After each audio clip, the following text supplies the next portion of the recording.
me show you something real quick. So I haven't cut my grass in a few weeks because my lawnmower was broken. Next thing I know, 3-4 weeks just go by. We getting a lot of rain, and I come outside after those 3 or 4 weeks, so I don't really come out in my backyard that much. This is what my grass looks like now.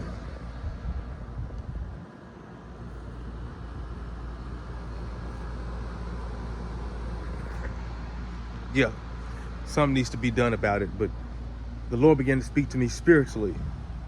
I've come to understand that growth, if I want growth, if I want any type of specific growth in my life, if I want to get closer to Christ, if I want my finances to be in line, that takes intention. On the other hand, untamed, wild growth, unwanted growth, all that takes is neglect.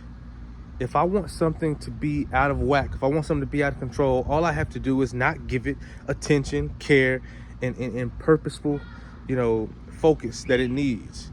And that's in any area of life. Marriage, if I neglect my marriage, it's gonna look like that. You know what I'm saying? If I neglect my finances, it's gonna get out of control. But if I wanted a garden back here, if I wanted a watermelon garden back here, I couldn't neglect it. I would have to be intentional in planting watermelon seeds and doing the things that I'm supposed to do.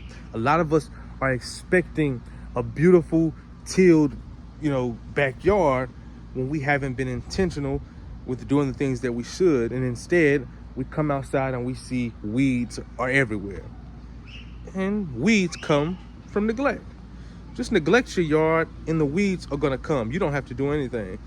And so it's easier to mess things up than it is to care for things. Let's remember that. If we want our relationship with Christ to be on a whole nother level, are we being intentional with our quiet time in the morning? Are we being intentional with what we're watching, reading, and listening to?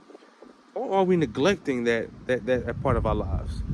Are we neglecting, our marriages without, making sure, you know what I'm saying? This goes for every area of life. Growth takes intention. Untamed, wild weeds just takes neglect. Listen spiritually. It's your boy Rain. If you like what you heard, subscribe. I need to find somebody to cut this grass.